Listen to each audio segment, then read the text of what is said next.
long ago, when the goddess Nuwa was repairing the sky.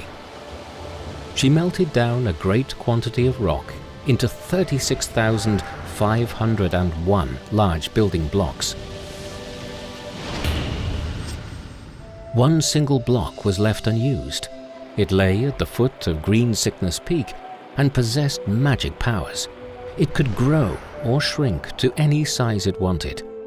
Later, a Buddhist monk and a Taoist priest brought this stone into the world of mortals, where, in time, it grew into one of the undisputed classics of Chinese literature, the story of the stone, also known as A Dream of Red Mansions.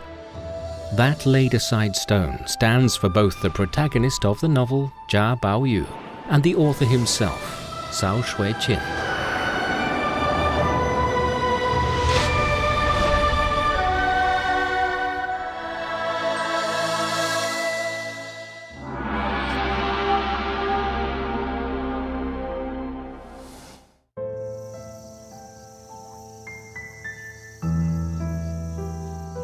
In Chapter 70 of A Dream of Red Mansions, Cao Xueqin elaborated on the scene in which Jia Baoyu flies kites with his cousins.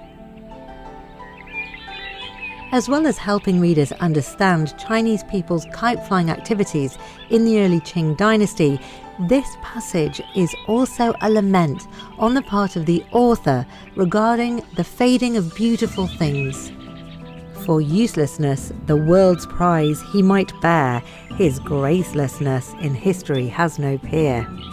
Such are the words used to describe Jia Baoyu, the hero of the novel. As his cousin Xiang Yun says, he likes to be with the girls. In fact, Jia Baoyu is a male figure unprecedented in the history of Chinese literature. 风筝放到顶之后啊，他要剪，然后一剪呢，就看到剩下一个鸡蛋那么小，最后剩下一个豆子这么小，不见了。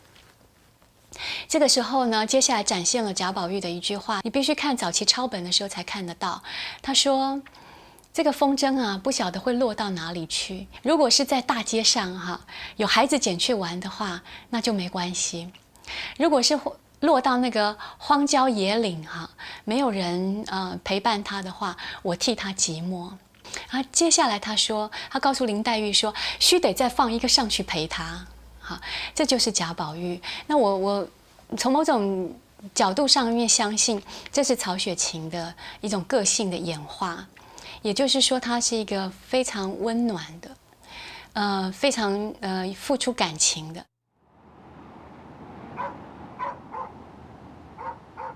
At the other end of the line, connected directly with Jia Baoyu, is the great novelist himself. It was in the days when he was writing the novel at the foot of the fragrant hills in Beijing. In the middle of winter, Yu Jinglian, an old friend of Cao Xueqin, came to visit.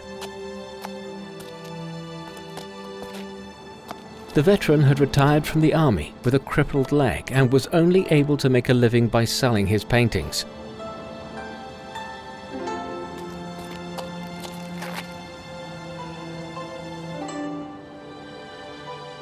But having failed to sell them for a good price, Yu Jinglian confessed to Cao Xueqin, trying to swallow back his tears, that his children had been starving for 3 days and there was nothing he could do to put bread on the table for his family.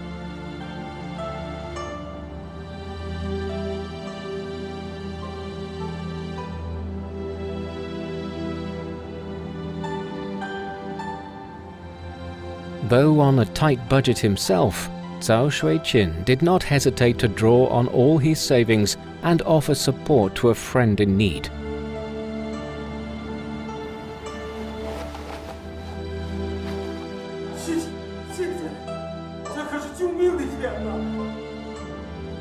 Furthermore, he insisted that Yu Jinglian stay for the night and that he would borrow some money on the man's behalf in the morning.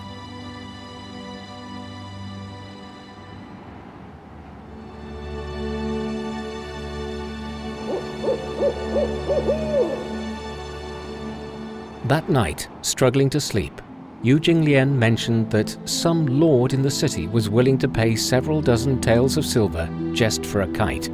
The amount he was offering would be enough to cover the living expenses of his family for an entire year.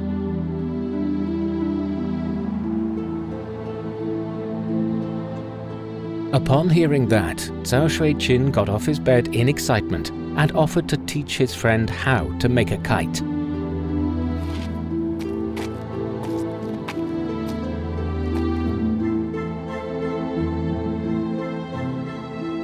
Fortunately, Cao Xueqin had both bamboo sticks and paper available in his humble home. More than that, he was also quite a good painter in his own right. So the two men spent the night painting and binding sticks. Come dawn, they'd managed to assemble several beautiful kites.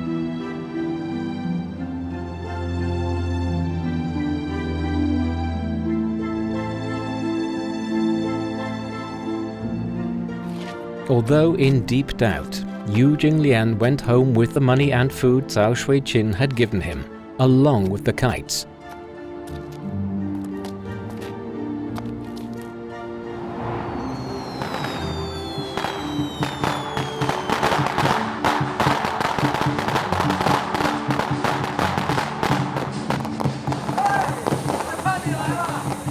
Days before the Chinese New Year, Yu Jinglian visited Cao Xueqin once again. Only this time, he was leading a donkey, fully loaded with chicken, ducks, vegetables, and a jar of good wine. The kites Cao Xueqin had helped him make had been all sold at a good price. Now they could both look forward to a luscious new year.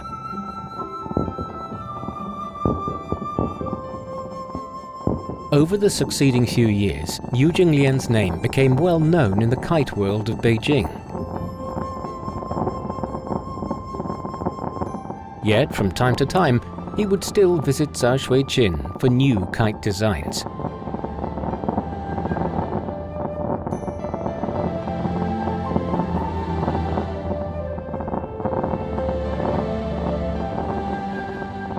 曹雪芹一看了这个非常高兴啊，这就是今天说的话，授人以鱼不如授人以技呀。打鱼的这种技术啊，教了他手艺了，他能谋生了，所以他说：“将以为今之有废机，而无告者，谋其有自养之道也。”这个就是说，让残疾人。有病的人，而且无门申诉的人有自养之道啊，这种思想萌发了他要写《非遗斋纪稿》。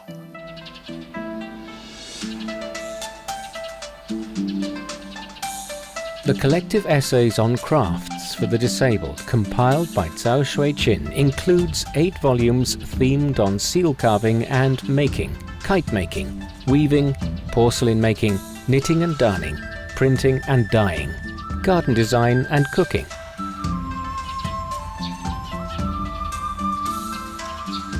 Back in the days of Qing dynasty China, even the greatest rulers did not concern themselves with protecting the livelihoods of the disabled. Cao Xueqin's efforts testify not just to his knowledge, but also his compassionate heart.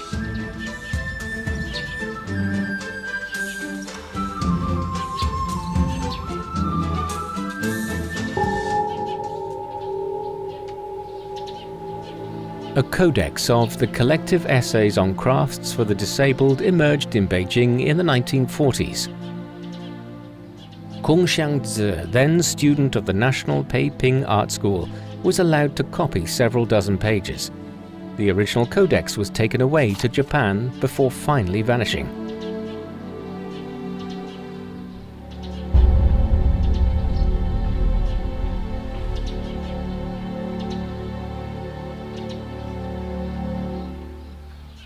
Cao Xueqin在我们的心目中，他是一个第一流的小说家，但是这一套书让我们看到另外一个面向，他是一个人道主义者，帮助这一个弱势族群。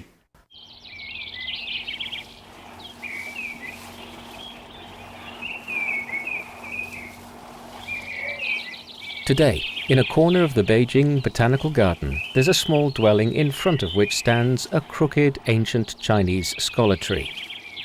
Legend has it that this was where Cao Xueqin wrote A Dream of Red Mansions. In the last century, people found a poem on the wall in the study of this residence that reads, "Those who keep distance from the rich but befriend the poor for courtesy are in the minority. Those who alienate families and friends for wealth are in the majority." It was dedicated to the host of the house by Ao Bi, a friend of Cao Xueqin. This indirectly confirms the legend that had circulated throughout the area for nearly 3 centuries.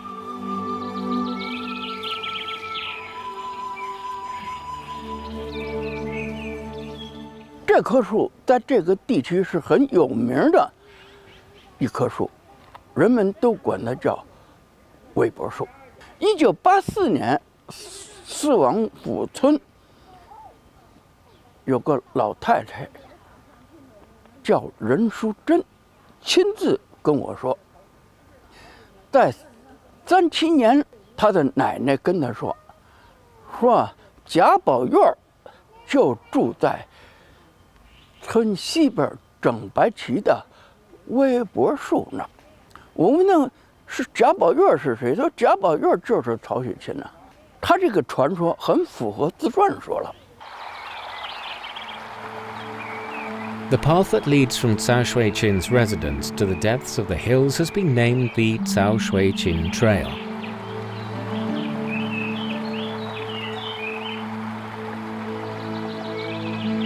It was on this trail that Cao Xueqin would walk, carrying a medicine box on his back, on his way to offer medical services to locals, or just strolling aimlessly pondering over the writing of A Dream of Red Mansions. From time to time, the scenery along the trail would become his source of inspiration.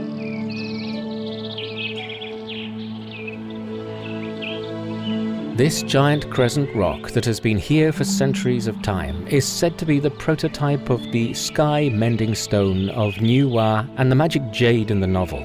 And this rock-penetrating Chinese tujia might have led him to think of a bond of old made by stone and flower.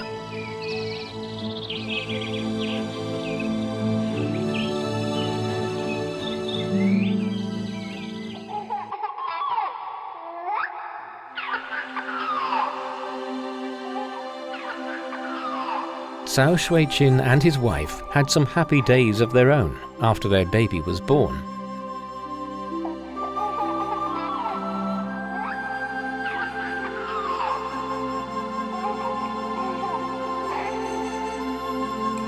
Despite the financial problem the family was facing, the newborn added some spice to Cao Xueqin's life in middle age.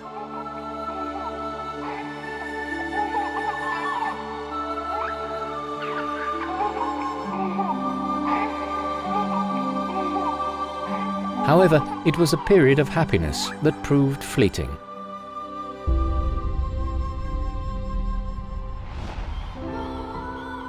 As the hero of the novel, Zhao Baoyu is unusually mischievous, yet his mind is as sharp as a needle, and it's unlikely to find 1 in 100 to match him.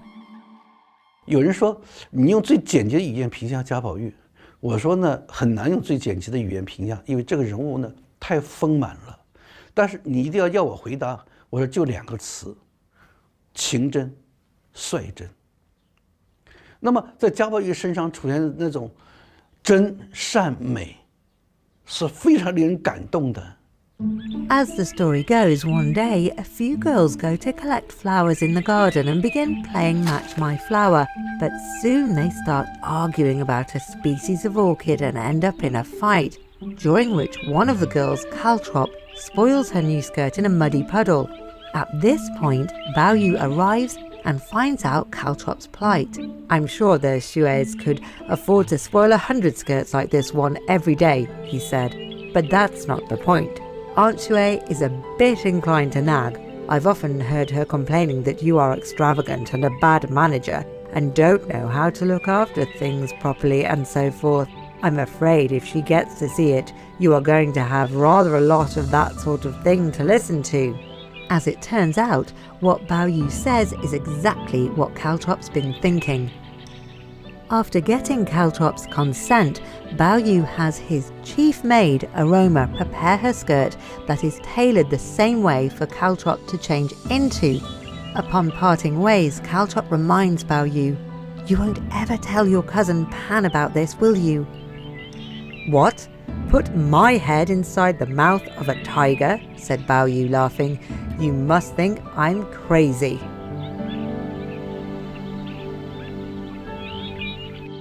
One day, Grandma Jia invites Granny Liu to have tea at Green Bower Hermitage. And Bao Yu hears Adamantina order the teacup used by Granny Liu to be left outside. And he understands immediately. It's because Granny Liu has drunk from it. And in Adamantina's eyes, the cup is now contaminated. He then suggests Adamantina give the cup to Granny Liu, saying, "She's very poor, and if she sold it, she could probably live for quite a long while on the proceeds." Adamantina agrees. Later, Bao Yu finds a junior maid of Grandma Jia's and entrusts the cup to her, saying, "When Granny Liu goes, see that she takes this cup with her, will you?"你比如他说怡红院他们那个给贾宝玉祝寿啊，这个他们都是一些丫头啊，而贾宝玉是主子啊，他们出钱给贾宝玉祝寿，然后大家在一起啊喝酒啊，什么猜拳啦，唱小曲啦，然后最后横七竖八的睡在一地啊，这完全是违反了当时的那个规矩，这就是西方讲的狂欢节。狂欢节是什么意思呢？没有等级的差别，大家都是平等的。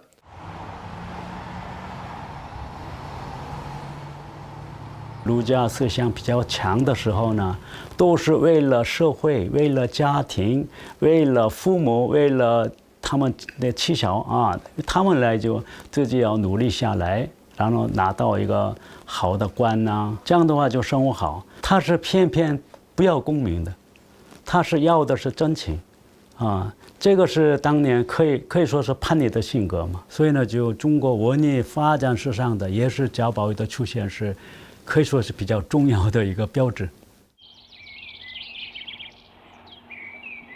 In this familiarity and friendship, he develops, regardless of the social status of the people, is an idea which developed around the same time in Europe with the Enlightenment movement. So the novel very well describes.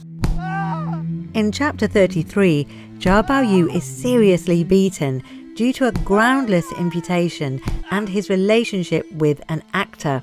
Refusing to hear the remonstrations of the literary gentleman present, Jia Zheng, his father, says, "Now, when things have come to this pass, you intercede for him. I suppose you would like me to wait until he commits parricide or worse. Would you still intercede for him then?" Fortunately, Bao Yu's mother and grandmother arrive and save the boy from being beaten to death.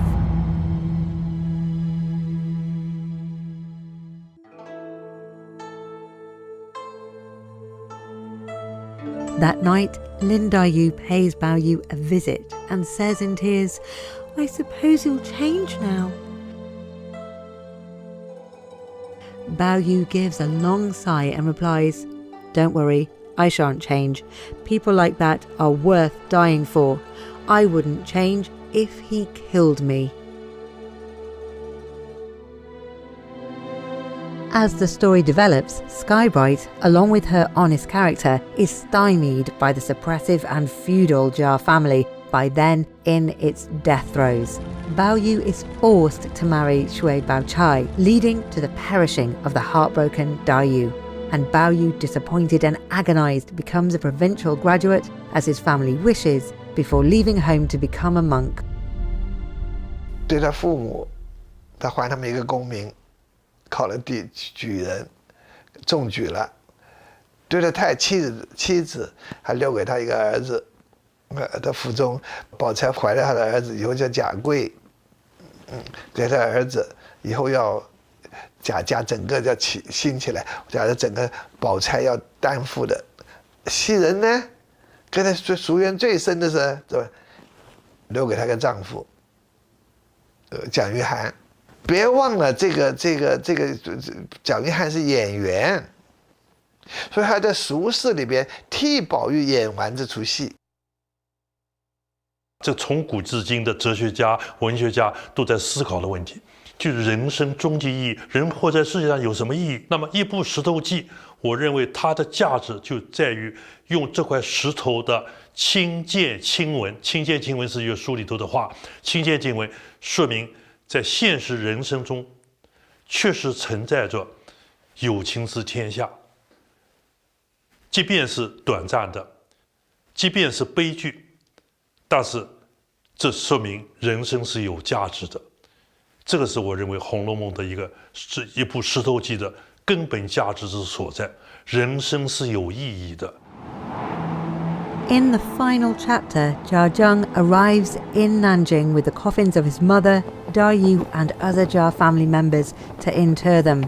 On his return journey, he moors in a quiet, lonely stretch of the canal, and suddenly he sees, on deck, in the very entrance to his cabin and silhouetted dimly against the snow, the figure of a man with shaven head and bare feet, wrapped in a large cape made of crimson felt.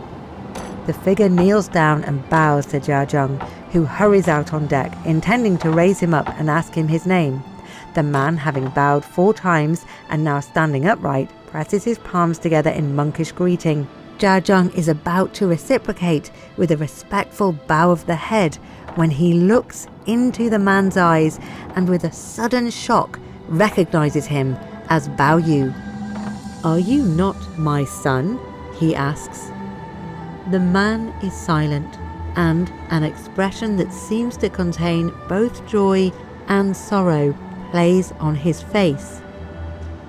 Before Bao Yu can reply, a Buddhist monk and a Taoist appear on the deck, and holding him between them, they say, "Come, your earthly karma is complete. Tarry no longer." The 3 of them mount the bank and stride off into the snow. Jia Zheng goes chasing after them along the slippery track, but somehow they always remain just out of reach. He hears one of them singing some sort of a song. "On green sickness peak I dwell, in the cosmic void I roam. Who will pass over? Who will go with me? Who will explore the supremely ineffable, vastly mysterious wilderness to which I return?"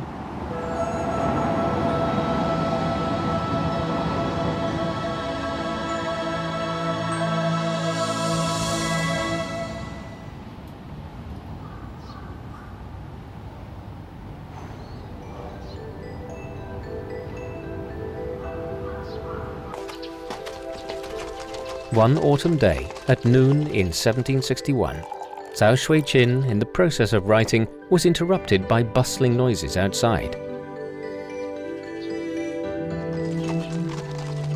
It turned out that his students, the brothers of Dun Min and Dun Cheng, had come to visit him.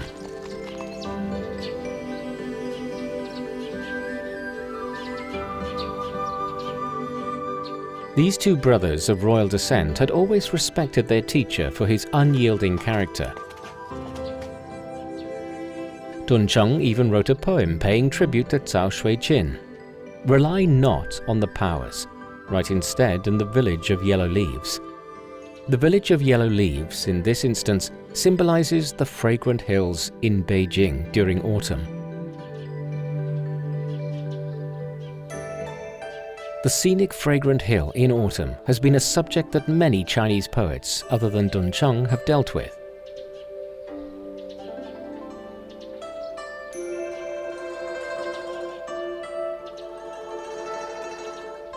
After some small talk, their topic switched to the novel Cao Xueqin had been writing and the characters in it. By this point, the manuscripts of the novel had been circulating through the literary circles of Beijing.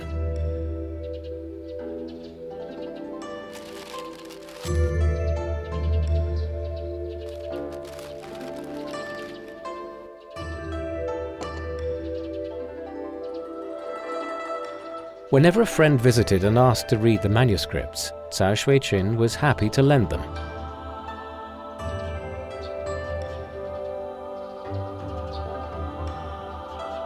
As a result, although the novel had been finished and was being revised, the manuscripts were rarely complete, scattered among Cao Xueqin's friends.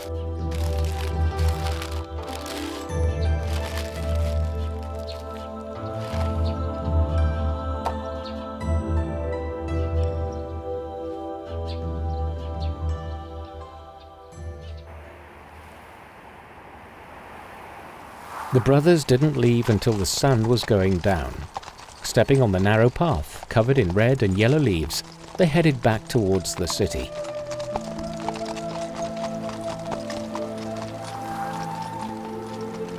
Duncheng wrote a poem about this visit and dedicated it to Cao Xueqin. Covering the trail and faded is the daisy. On porridge and in debt lives the family. Dilapidated and leaking is the dwelling. Only in dreams continues his house's glory. He treats his guests to brews despite meager wages.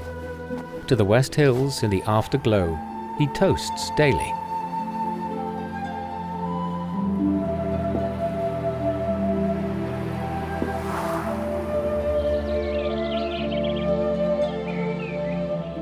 As the legend goes, an old lady was living alone in the neighborhood, and although having little himself, Cao Xueqin often lent her a helping hand, collecting herbs to treat her ailments.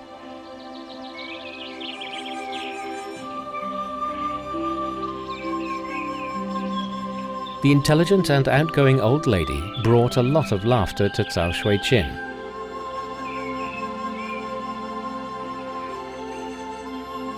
And she's thought to be the model for the clever Granny Liu in A Dream of Red Mansions.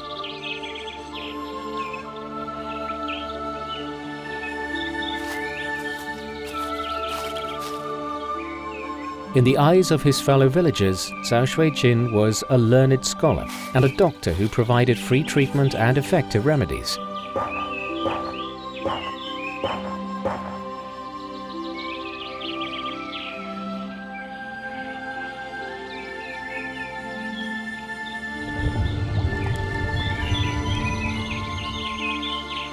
Whilst for Cao Xueqin, he got to learn about the lives of the commoners and gain a grassroots perspective that benefited the writing of his novel. 香山地区的老百姓对曹雪芹有着许多的美妙的传说，比如说香山整白旗，再早有位教育家叫赵东华。 他是光绪年间的人，他曾经向他的儿子赵思成讲过，说曹雪芹在整白旗啊种芹菜，干嘛呢？当药材。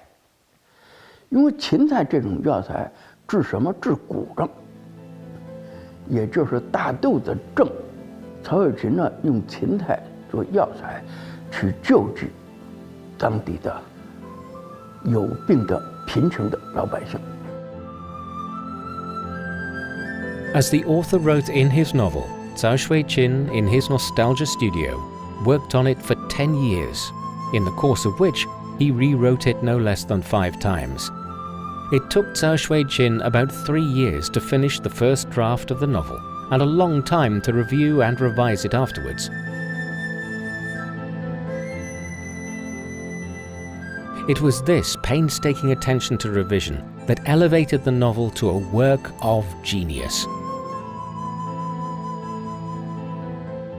后来看张爱玲或等等的这些专家学者，他们指出《红楼梦》里面的这些人物是不断的演绎出来的。好，哈，就是说不断的发展出来，就是各种版本又多一点，再多一点。前面那个版本还没看到晴雯，晴雯就出来，下一个版本，金钏。啊，它都是在后边的版本再加进来的。那可能就是说，他生活越来越丰富，思考越来越多。哎，生活中还有谁，他把它写进来。Fate seems to have been unfair to Cao Xueqin in actual real life, yet kind to him from a literary point of view.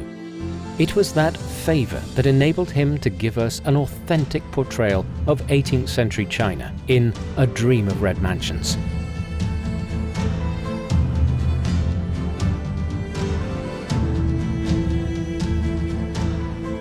Not only is the novel the crown jewel of Chinese literature, but also it is the greatest achievement ever of traditional Chinese philosophy.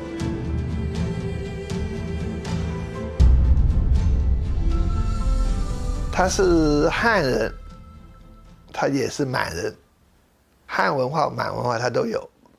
他是南方人，他也在北方这个写成的书，金陵姑苏。江南的那种婉约缠绵的那种的风格美学，它有北京那种辽阔苍茫啊，那种的景象，他也有，所以他的文化构成很复杂的这个人。那么汤显祖呢，他是追求有情之天下。曹雪芹啊，有一点跟汤显祖不一样，汤显祖认为现实世界里头没有有情之天下，有法治天下嘛，而曹雪芹认为他在现实世界里头存在着有情之天下。那么曹雪芹这个思想呢，情的思想呢，继承了发扬了汤显祖的这个情的这个思想，我认为在文学史上，在思想史上也很有价值。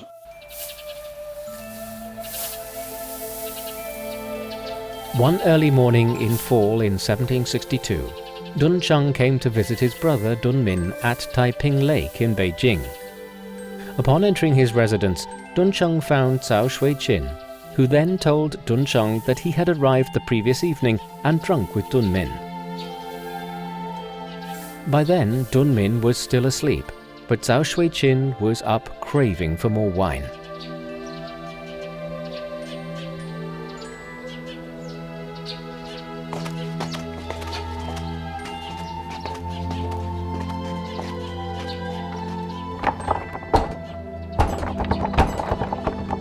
Dun Cheng immediately took his teacher to a tavern. However, when getting in, both of them realized they had no money. So, without hesitating, Dun Cheng took off his saber from his waist as a pledge.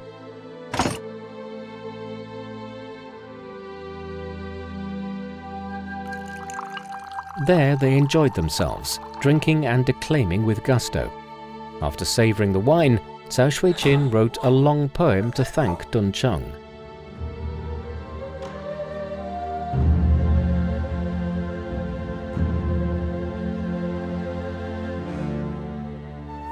Although it's been lost, we can imagine the scene that day from the poem Dun Cheng wrote in response.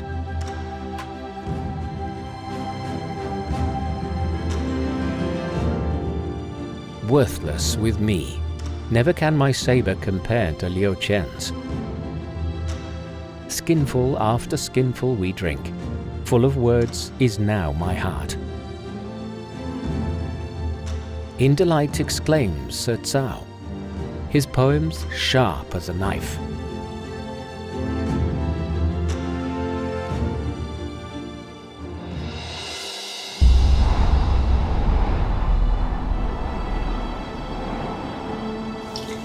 A year later, in 1763, Cao Xueqin's son fell ill. As a good father, he did everything he could, but still failed to cure the boy.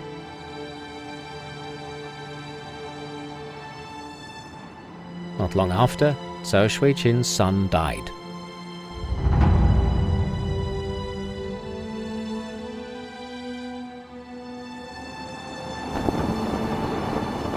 The tragedy struck Cao Xueqin all of a heap.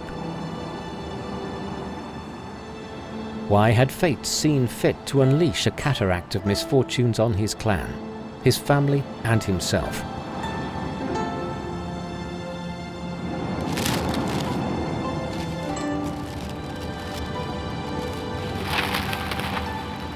Years of living in poverty and strenuous writing had eaten away at his health.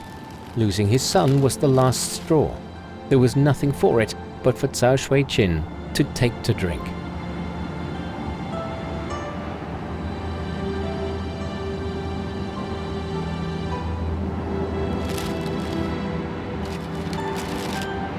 It wasn't long before he himself became seriously ill.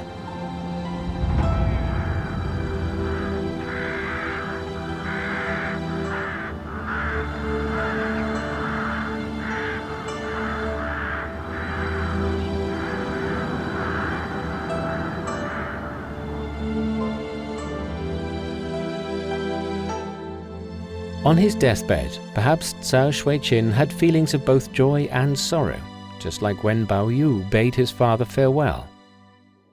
Or perhaps he was thinking of Bao Yu's words and his confused giggling when he parted with his family. I know it is time to go. Off I go. Enough of this foolery. It is over.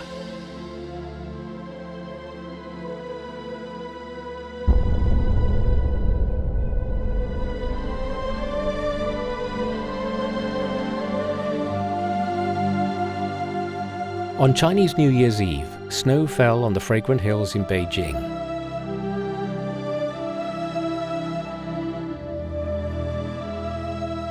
Born and bred in South China, Cao Xueqin was always fond of the northern snow. And now, at the age of 48, he forever parted from this world amid the whirling snowflakes.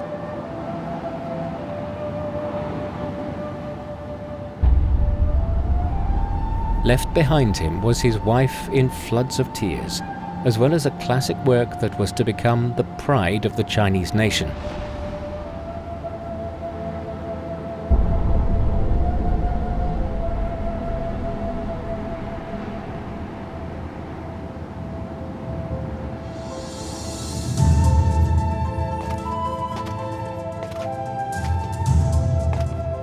Cao Xueqin's life spanned the reigns of Emperor Kangxi and Emperor Qianlong of the Qing dynasty, often referred to as the last golden age of China's feudal dynasties.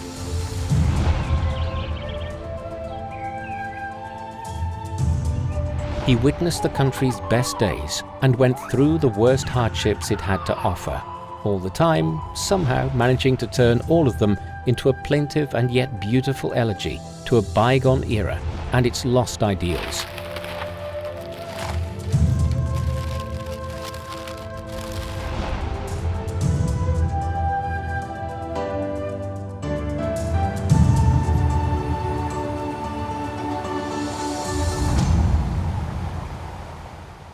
难道我们阅读《红楼梦》流下来的眼泪，曹雪芹流下来的眼泪，难道仅仅是一首倒红的挽歌吗？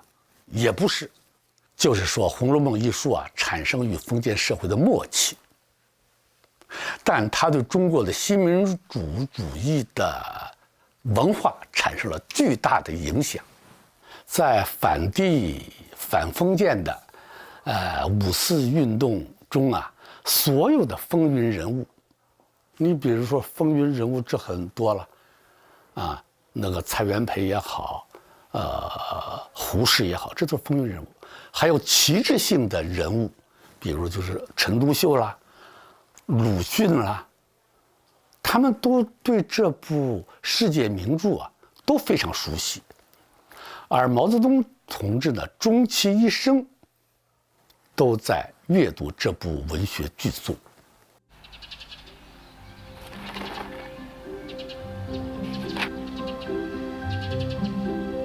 Historical records show that the first 80 chapters of the novel, with comments by Zhe Yangjai, could be purchased at a price as high as dozens of taels of silver in markets in the years before Cao Xueqin's death.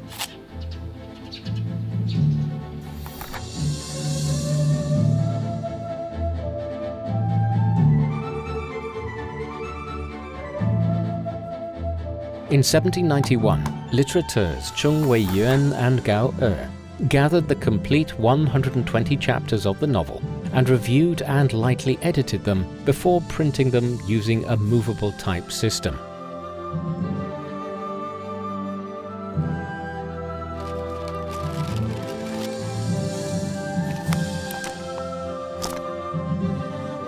In 1792, Cao Xueqin and Cao made further corrections and printed a second version.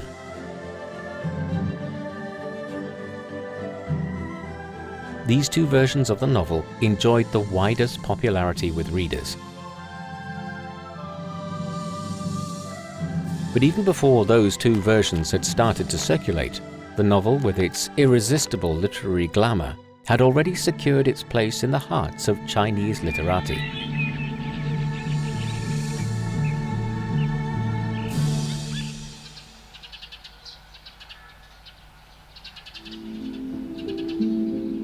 In the early 20th century, some scholars, including Hu Shi, put forward the idea that the last 40 chapters of the novel had been written by Cao. But as research into the novel went further and deeper, more experts started to believe that all of the 120 chapters of the novel had been written by Cao Xueqin, and that all Cao Xueqin and Cao had done was to perform necessary editorial tasks.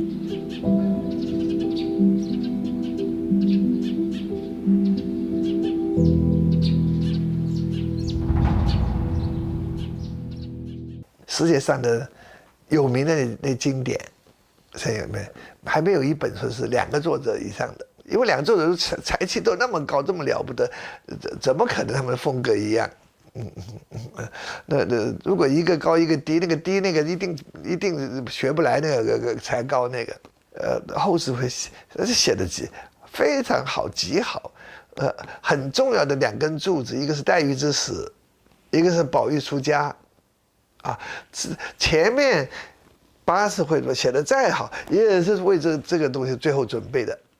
叙书是不可能的，不但给别人叙书是不可能的，给自己叙书也是不可能的。我也写过各种各样的长篇小说，你不要说续40回，你让我续半回也不可能啊！你写过是不同的时间、不同的地点、不同的心情。你如果这个书的原稿丢了，你自己再写一遍也不可能，除非你存盘了。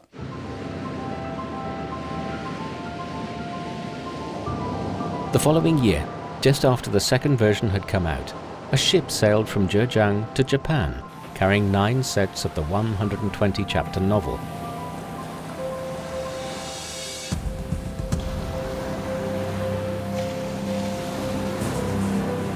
Two weeks later, the ship arrived in Japan.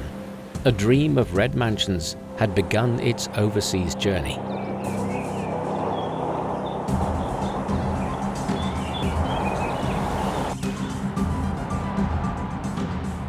In the first half of the 19th century, Europeans, including missionary Robert Morrison, translated excerpts of the novel and introduced them to their countries. In the 1970s, the couple Yang Xianyi and Gladys Yang and David Hawkes and his son-in-law John Minford published their English translations of the novel, causing a sensation in the Western academia.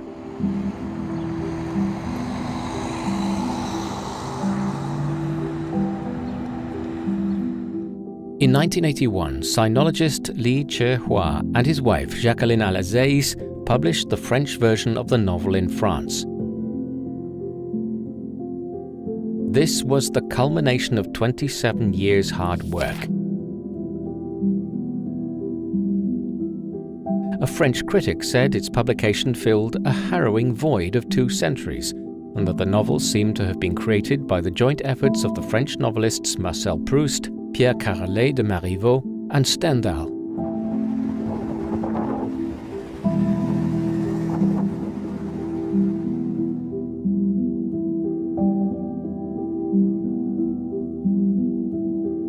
By the end of the 20th century, full translation of the novel had been accomplished in the world's most widely spoken languages.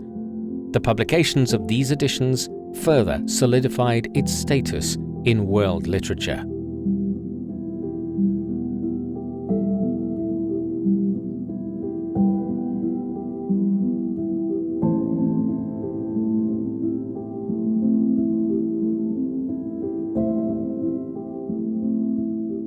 我常常讲这一段，僧是僧，道是道，儒是儒。一个和尚跟一个道士两个人在手牵手在一起，这是他设计是一个很美的贯穿，而这个很美的贯穿都要融到我们的生命底蕴里头来。如果说这个地球上的树都没有了，突然发现某个角落还有一本《红楼梦》，那么中国人可以放心了。为什么？有《红楼梦》在，中华民族优秀的传统文化就不会毁灭掉。大概50岁到60几岁的这个时间之内的，我跟《红楼梦》在一起，我自己的人生当中也是非常高兴的，非常有志的。怎么说呢？我的人生之书就是《红楼梦》啊。我自己是学西方文学的，《红楼梦》看了一辈子，我就宣称它是天下第一书。曹雪芹最后是以天眼看红尘。We began to translate the whole book together from 1970 to 1986. We worked together on that novel, and I even now today, in some 50 years later, when I go back to that novel, it's like I'm going home. 要说和《红楼梦》比肩的作品是没有的，这么大的影响，留下了这么多的话题。留下了一门非常引人注目的学问，前80回是天才之作，后40回也是天才之作。